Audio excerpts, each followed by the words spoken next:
एक घर के आसपास फायरिंग शुरू हो जाती। पता चलता है कि जनाब कुछ लोग गए थे उस घर पे, उन्होंने वहां से कुछ लोगों को उठा लिया और फिर बाद में पता चला कि जनाब ये तो फोर्सेस के लोग थे और ये सादा कपड़ों में आए थे। वो घर किसका था? वो घर additional SHO sub inspector Abdul Sabur Khan का था। या अगर कोई इस तरह की सूरत हाल है तो फिर बावर्दी लोग आते और फिर ये अगर छापा लगाते तो फिर हम ये ना समझते कि कोई मिलिटेंट्स यहाँ पे आए हैं। दूसरी तरफ अगर आप रूस और अफगान तालिबान के बीच में मुआहदे की बात करें तो इसमें इब्तदाई खबरें तो यही आई थी कि दिफाई मुआहदा है, लेकिन याकूब मुजाहिद जो हैं, जो मुल्ला उमर के बेटे हैं, उन्होंने ये कहा है कि ये फौजी और तकनीकी मुआहदा है। सरहद पिछले तकरीबन 7.5 महीने से बंद है, तिजारत बंद है, तो जाहिर है कि अफगानिस्तान का भी नुकसान हो रहा है, पाकिस्तान का भी नुकसान हो रहा है। अस्सलाम वालेकुम नाज़रीन, मुअम्मर गद्दाफी में तो फिर हाजिर है नया दौर के प्लेटफॉर्म से। नाज़रीन, हमारे बड़े ही प्यारे गेस्ट फिदा आदिल साहब हमारे साथ मौजूद हैं। अस्सलाम वालेकुम फिदा भाई, क्या हाल है आपके?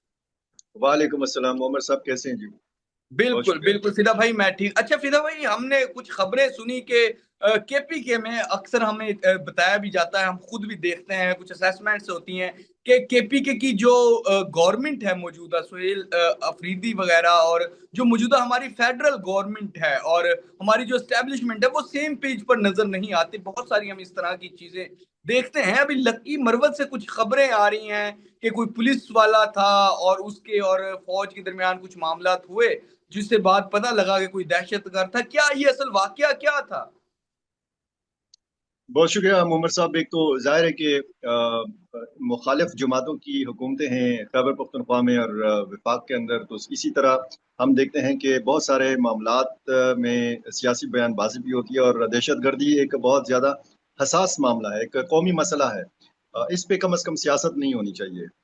इसमें यकसुई का मुजाहरा होना चाहिए, इत्तेफाक और इत्तेहाद का मुजाहरा। यूनिटी जब तक नहीं होगी तो जाहिर है कि एक स्पेस मिलेगा मिलिटेंट्स को और उन अनासिर को जो पाकिस्तान के खिलाफ या खैबर पख्तूनख्वा के खिलाफ सरगर्म है। लकी मरवत आपको पता है खैबर पख्तूनख्वा का जनूबी जिला है। यहाँ ईद के दूसरे दिन सुबह तकरीबन 7 बजे का एक वाक़या है कि डडीवाला थाने की हदूद में एक गांव है और यहाँ पे लंडीवा लंडीवा में एक घर के आसपास फायरिंग शुरू हो जाती है। पता चलता है कि जनाब कुछ लोग गए थे उस घर पे, उन्होंने वहां से कुछ लोगों को उठा लिया और फिर बाद में पता चला कि जनाब ये तो फोर्सेस के लोग थे और फिर जो मौकफ था वहाँ उस घर के मकीनों का, तो वो ये था कि जी फोर्सेस के लोग थे और ये सादा कपड़ों में आए थे। अब जब पता चला तो वो घर किसका था? वो घर additional SHO sub inspector Abdul Sabur Khan का था। अब्दुल सबूर खान ने कहा कि जी अगर कोई इस तरह की सूरत हाल है तो फिर बावर्दी लोग आते और फिर ये अगर छापा लगाते तो फिर हम ये ना समझते कि कोई मिलिटेंट्स यहाँ पे आए हैं। उन्होंने कहा कि हमारे घर के में जो लोग, मेरे बेटे या मेरे भतीजे या जो मेरे भांजे मौजूद थे, उन्होंने फायरिंग की। फायरिंग के तबादले में एक जवान जो है ये जख्मी हो गया और वहां से 7 अफराद को गिरफ्तार करके ले जाया गया। बाद में फिर मुज़ाकरात हुए, पुलिस अमन कमेटी जो लकी मरवत की है वो वहां पे पहुंची और फिर उसमें से एक शख्स ऐसा निकला, एक नौजवान ऐसा निकला जो एडिशनल एसएचओ का भतीजा बताया जाता है और जिसके बारे में ये ख्याल है कि क्योंकि उसकी वीडियोस और उसकी तस्वीर भी सामने आ चुकी हैं कि उसका ताल्लुक किसी मिलिटेंट ग्रुप के साथ था। तो अब जाहिर है कि ये बहुत अजीब व गरीब किस्म की कहानी बन गई। ये कहते हैं कि जी हमारे घर पर जो लोग आए वो बगैर वर्दी के आए थे और जो इस वक्त कमेटियां बनी हैं, पुलिस अमन कमेटियां, वो भी बगैर वर्दी के अपने इजलास भी मुनक्किद कर दिए। जब कार्रवाई के लिए जाते हैं ये पुलिस अमन कमेटी के लोग, तो ये भी बगैर वर्दी के जाते हैं। तो एक अजीब व गरीब किस्म की सूरत हाल। और उसके बाद जब पुलिस अमन कमेटी के अपने लोगों को पता चला कि जी हमारे एडिशनल एसएचओ के घर से एक ऐसा बंदा बरामद हुआ है कि जिसका कोई लिंक था किसी मिलिटेंट ग्रुप के साथ, तो उन्होंने एक दूसरे पे सवाल उठाना शुरू कर दिया कि जी हम किसकी मदद के लिए वहां पे पहुंचे थे। अब जाहिर है कि इंटेलिजेंस से बुनियाद के ऊपर वहां पे कार्रवाई की गई थी और वहां पे अगर इस तरह की सूरत हाल है तो जाहिर है कि एक जब खला इस तरह नजर आता है या ना इत्तेफाकी नजर आती है तो मिलिटेंट ग्रुप्स का काम आसान हो जाता है। यहाँ पे हमने देखा है कि जब भी किसी इलाके में मिलिटेंट मौजूद पाए जाते हैं तो फिर वहाँ पे जब पुलिस एक्शन में आती है, सिक्योरिटी फोर्सेस एक्शन में आती हैं, तो फिर आम लोग भी अपना हथियार उठा लेते हैं और वो भी फोर्सेस के शाना बशाना मिलिटेंट्स के खिलाफ लड़ते हैं। ऐसे कई वाकयात हुए हैं, लकी मरवत में हुए हैं, बन्नू में हुए हैं। तख्ती खेल का इलाका आप लकी मरवत का देखें, इन्होंने और शेख लंडक और लंडी डाक के इलाके हैं बन्नू के, इन्होंने आम लोगों ने मिलकर फोर्सेस के साथ, पुलिस के साथ, अपनी फौज के साथ मिलकर मिलिटेंट्स का मुकाबला किया था। तो अगर इस तरह की सूरत हाल होगी। एक ऐसे घर से मुश्तबे लोग बरामद होंगे कि जिनका अपना फोर्स के साथ ताल्लुक हो या पुलिस के साथ ताल्लुक हो, तो जाहिर है कि फिर शकूक व शुबात में इजाफा भी होता है। और फिर लोग ये जो कहते हैं ना कि जी सहूलतकारी के बगैर इन इलाकों में इस किस्म की सरगर्मियाँ नहीं हो सकती। अब ज़ाहिर है कि सहूलतकारी मुख्तलिफ तरीकों से हो सकती है। आप मिलिटेंट्स को पनाह दें, उनको रहने की जगह दें, उनको खाना फराहम करें, उनको पानी फराहम करें, उनको गाड़ी फराहम करें, या वो अगर कहीं मौजूद हैं तो इस हवाले से खामोशी इख्तियार करें, पुलिस को ना बताएं, फोर्सेस को ना बताएं। तो ये सारी सहूलतकारी के ज़ुमरे में आज चीज़ें आती हैं। और जब तक ये सिलसिला होगा तो जाहिर है कि फिर ये लोग जब लड़ेंगे फोर्सेस के साथ, तो फिर आबादी की आड़ भी लेंगे और उसमें फिर सिविलियंस का भी नुकसान होता है, कोलेटरल डैमेज भी होता है। तो ये एक इस किस्म का वाक़या था। इसमें फिर मुज़ाकरात हुए, जो 7 अफराद गिरफ्तार करके ले जाए गए थे, उनको फिर रिहाई मिली। और वो जो एक मुश्तबे शख्स था उसको फिर सीटीडी के हवाले कर दिया गया, लकीमरवत सीटीडी के हवाले कर दिया गया, और मामला अब रफा दफा हो चुका है। बिल्कुल बिल्कुल। अच्छा सर, इस तमाम के साथ साथ हम देखें, जहां पर एक मुआहिदा भी हुआ अफगानिस्तान और रूस की जानिब से, उसके साथ साथ इस टाइम क्या सूरत हाल है सरहद की, जो पाकिस्तान अफगानिस्तान के दरमियान है। और हमने बहुत सारी दहशतगर्दी इन दिनों में देखी, जिस तरह ट्रेन पर अटैक किया गया, इस तरह की और भी बहुत सारी चीजें। इस टाइम क्या सूरत हाल है पाकिस्तान अफगानिस्तान के बॉर्डर की, और क्या ऑपरेशन देखिए जो गजबुल हक है उसकी क्या सूरत हाल है?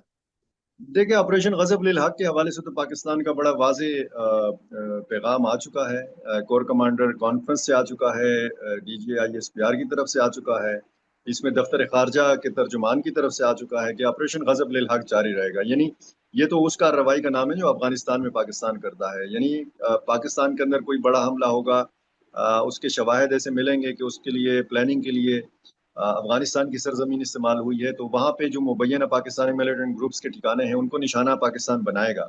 अब दूसरी तरफ अगर आप रूस और अफगान तालिबान के बीच में मुआहदे की बात करें, तो इसमें इब्तदाई खबरें तो यही आई थी कि दिफाई मुआहदा है।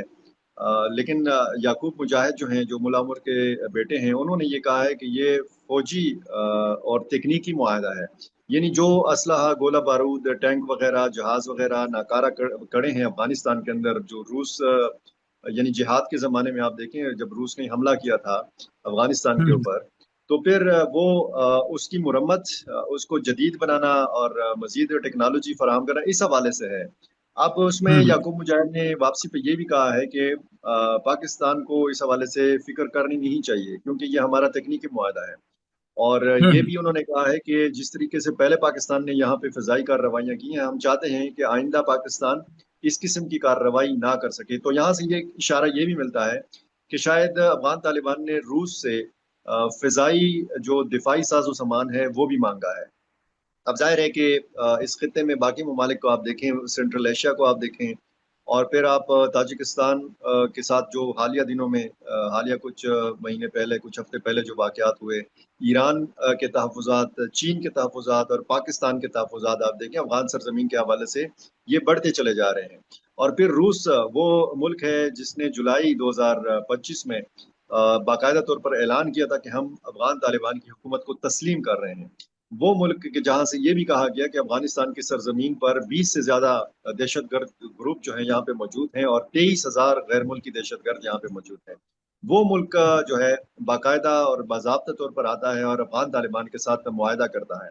और ये मुआहदा ज़ाहिर है कि एक इंतहाई अहमियत का हामिल मुआहदा इसलिए है कि इस नौइयत का मुआहदा अफ़गान तालिबान के साथ इससे पहले किसी ने नहीं किया। सिफारती ताल्लुकात हैं, तिजारती ताल्लुकात हैं अफ़गान तालिबान के मुख्तलिफ ममालिक के साथ, लेकिन इस तरह दिफाई ताउन के हवाले से अब ये मामला ज़ाहिर है कि सिर्फ रूस तक और अफ़गानिस्तान तक महदूद नहीं है। इस सारे मामले पर अमरीका ने भी नज़र रखनी है, पाकिस्तान ने भी नज़र रखनी है, और चीन तो चाहता है कि इस्तेहकाम हो। चीन अपनी सरमायाकारी का तहफ़्फ़ुज़ चाहता है पाकिस्तान के अंदर भी और अफ़गानिस्तान के अंदर भी। और चीन ने एक बार फिर ये कोशिश शुरू की है कि जिस तरीके से पहले उरूमची में मुज़ाकरात का एक दौर हुआ, दूसरा दौर भी चीन के अंदर हो, और पाकिस्तान और अफ़गानिस्तान के बीच में जो कशीदा ताल्लुकात हैं, इनको बहाल किया जा सके। और सरहद पिछले तकरीबन साढ़े 7 महीने से बंद है, तिजारत बंद है। तो ज़ाहिर है कि अफ़गानिस्तान का भी नुकसान हो रहा है, पाकिस्तान का भी नुकसान हो रहा है। और इसमें ये जो कॉन्फ्रेंस हुई है मॉस्को में, जिसमें ये मुआहदा हुआ है, इसमें पाकिस्तान को इनवाइट नहीं किया गया था, क्योंकि ये ब्रिक्स के तहत था और ब्रिक्स का हिस्सा नहीं है पाकिस्तान। अफगानिस्तान भी हिस्सा नहीं है, लेकिन अफगानिस्तान को बतौर खास इनवाइट किया गया था, चूंकि इस मामले पे और दहशतगर्दी पे, इस रीजन में जो कुछ हो रहा है इस पे बात करनी थी। पाकिस्तान मेरा ख्याल है कि ईरान वाले मामले पे ज्यादा मसरूफ है, वहाँ पे सिफारती जो हमारी कोशिशें हैं वो जारी हैं। और दूसरी तरफ इस माहदे के हवाले से ये भी सवाल उठाया जा रहा है कि इस माहदे की जरूरत क्यों पेश आई। अब जाहिर है कि अफगान तालिबान को तो जरूरत है कि वो किसी भी नौयत का माहदा मुख्तलिफ ममालिक के साथ करे, मुख्तलिफ ममालिक आएँ और उनकी हुकूमत को बाकायदा एक कानूनी हुकूमत तस्लीम करें। और ये भी कि रूस की क्या जरूरत थी। रूस की जरूरत देखें, एक मास्को में कंसर्ट हॉल के ऊपर एक हमला हुआ था। ये हमला दाइश खुरासान ने किया था, और दाइश खुरासान आपको पता है सेंट्रल एशिया के लिए खतरा है, रूस के लिए खतरा है, अफगानिस्तान और पाकिस्तान के लिए भी खतरा है, क्योंकि पाकिस्तान और अफगानिस्तान दोनों के अंदर दाइश खुरासान ने बहुत बड़े बड़े खतरनाक हमले किए हैं। तो ये सारी सूरत हाल में ये देखा जा रहा है, ये कहा जा रहा है कि रूस ये समझता है कि अफगान तालिबान ही वो एक ग्रुप हो सकता है कि जो दाइश खुरासान का मुकाबला कर सकता है। और इसी नुक्ते नज़र से शायद अफगानिस्तान के साथ इंगेजमेंट बढ़ाने के लिए ये मुआहदा किया है रूस ने। बिल्कुल बिल्कुल। अच्छा, दूसरा, जो आर्मी चीफ है उन्होंने जिस तरह बलूचिस्तान में ईद नमाज पढ़ी है, इससे कितना इम्पोर्टेंट है। जिस तरह हमने देखा कि जब ईरान अमेरिका की जंग जारी थी उस टाइम वो वहां पर जो ईरान है वहां पर तेहरान में पहुंच गए थे, और अब जो मामलात है इस तमाम में वो बलूचिस्तान खुद जाकर वहां पर ईद नमाज पढ़ते हैं ईद के दिन है। तो ये कितना इम्पोर्टेंट है और क्या मैसेज दिया है इससे? देखिए, आपने जो कंपैरिजन दिया है बलूचिस्तान और ईरान का, ईरान पे जो जंग मुसल्लत है बाकायदा, जी जी। ईरान का एक एक इंच जो है वो गैर महफूज है। वो बिल्कुल। इसराइली जो मिसाइल हैं उनके निशाने के ऊपर है। उस दौरान आर्मी चीफ का, फील्ड मार्शल का तेहरान जाना अब जाहिर है कि एक अपनी नौयत का एक मुनफरिद वाकया था। हम्म बलूचिस्तान की जाहिर है कि सूरत हाल मुख्तलिफ है। यहाँ पे एक खुदकुश हमलावर अगर एक बड़ा हमला करता है उसमें बड़ा जानी नुकसान होता है। तो फिर हम्म जाहिर है कि वो तो उसमें एक इस्तेमाल हो जाता है खुदकुश हमलावर। कोई ग्रुप आता है किसी शहर पे हमला करता है या कहीं पे वो वीडियो वगैरह बना लेता है, वो चंद मिनटों की बात होती है और वहां से वो भाग जाते हैं, फरार हो जाते हैं। आप बलूचिस्तान के शहरों में देखें तो रूटीन की आपको नॉर्मल जिंदगी नजर आती है। क्वेटा में आप देखें, आप जोब में देखें, फशीन में देखें, नारान खारान में आप देखें, उधर गवादर की तरफ आप जाएं, तो मस्तूंग और वाशुक की तरफ आप देखें, तो ये सारे जो शहर हैं यहाँ पे रूटीन की आम मामूलाती जिंदगी है। आर्मी चीफ गए हैं पेशीन में, उन्होंने जो सरहदी इलाका है यहाँ पे पहले मोर्चों पे जो हमारे जवान ड्यूटी सरंजाम देते हैं उनके साथ उन्होंने ईद की नमाज पढ़ी, ईद की मुबारकबाद दी, उनके हौसलों को सराहा। अब जाहिर है कि एक पैगाम था मुल्क दुश्मनों को कि जी इस तरह नहीं होता कि जी आप एक हमला कर लें, दो हमले कर लें, एक ही दिन में आप छोटे बड़े 52 हमले करें, एक ही दिन में आप 12 शहरों को भी निशाना बनाएं। आप बलूचिस्तान पर इस तरह काबिज नहीं हो सकते।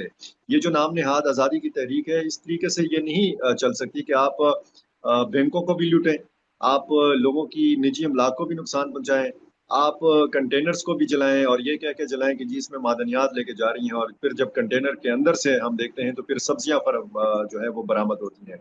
और ट्रेन्स को निशाना बनाना, आम शहरियों को निशाना बनाना, पाकिस्तानियों के शनाख्ती कार्ड चेक करना, उनका सुबह पंजाब से ताल्लुक हो तो उनको कत्ल कर देना, आर्मी पब्लिक स्कूल की गाड़ी को निशाना बनाना। तो ये ऐसे वाकयात हैं कि जाहिर है कि इससे नफरत में इजाफा हुआ है। जो इस किस्म की तंजीमें बलूचिस्तान के अंदर सरगर्म हैं उनके खिलाफ नफरत में इजाफा हुआ है, और लोगों को रियलाइज होना शुरू हुआ है कि ये किस तरीके से बलोच नौजवानों को गुमराह किया जा रहा है और किस तरीके से बलूचिस्तान को अदम इस्तेहकाम से दो चार करने की नाकाम कोशिश की जा रही है। बिल्कुल। जी, तो नाज़रीन, जिस तरह का फिदा दिल साहब हमारे साथ मौजूद थे, और इस टाइम जो पाकिस्तान अफगानिस्तान की सूरत हाल है और जो अफगानिस्तान का रूस से मुआहिदा हुआ है, इन तमाम चीजों पर हमने गुफ्तगू की। फिलहाल के लिए नाज़रीन मुअम्मर कज़ाफी को और फिदा दिल को नया दौर से इजाजत दीजिए। खुदा हाफिज।